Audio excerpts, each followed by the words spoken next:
So following the primary results out of Iowa and New Hampshire, President Biden is now treating Donald Trump as the Republican nominee. The president just received the endorsement of one of the largest labor unions in the country, the United Auto Workers. As Nancy Cordes reports, UAW President Shawn Fain, who led a historic strike against the big three automakers last fall, denounced the former president. Donald Trump is a scab. The president of the United Auto Workers didn't just endorse President Biden Wednesday. He also slammed Mr. Biden's opponent for a history of what he described as anti-union policies. Donald Trump is a billionaire, and that's who he represents. President Biden had been courting the UAW and its 400,000 members for some time.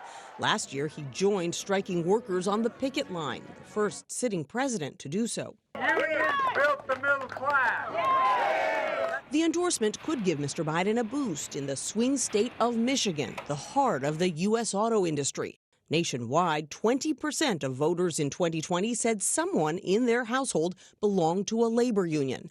56% of them went for President Biden, 40% for Trump. God bless the American worker. Thank you, thank you, thank you. Today, Mr. Biden will travel to another swing state, Wisconsin, to unveil another $5 billion worth of transportation projects stemming from the infrastructure law he passed in 2022. The latest outlays include $1 billion to replace the aging Blatnick Bridge connecting Duluth and Superior, Wisconsin. $600 million to replace the I-5 bridge connecting Vancouver, Washington to Portland, Oregon, and $300 million to build a new container terminal in the Port of New Orleans, Louisiana. Reporting on the Biden team's intention to make abortion rights a central theme of this campaign. And we got more evidence yesterday when the White House announced that Kate Cox, the Texas woman whose fight to terminate a non-viable pregnancy became national news, she was invited by the First Lady to sit with her at the State of the Union in March, Anne-Marie. Very interesting. And so is the infrastructure stuff, except we know that sometimes the president doesn't always get credit for all that infrastructure investment when a bridge isn't going to be built for another 7 years or whatever.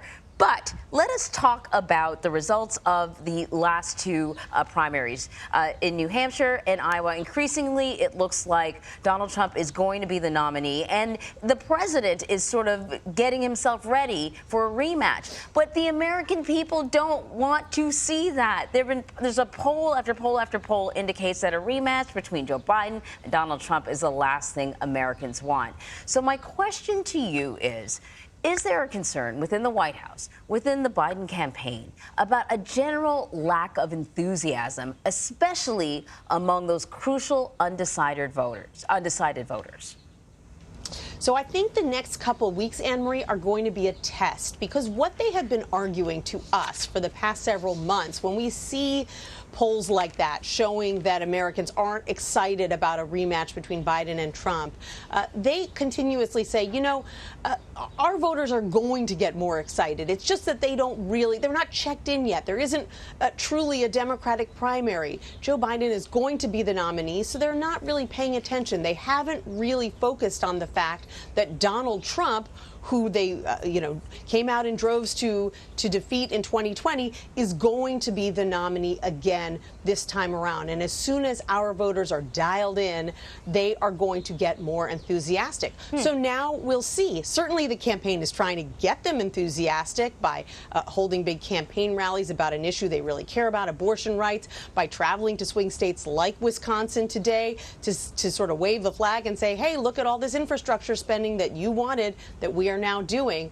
And so we'll see, as polls come out over the next few weeks, whether it has made a difference, especially now that Donald Trump is winning some big primaries, and whether those Biden voters truly are waking up and saying, oh boy, we need to get revved up to defeat him again. Yeah, we will see. Nancy, thank you very much.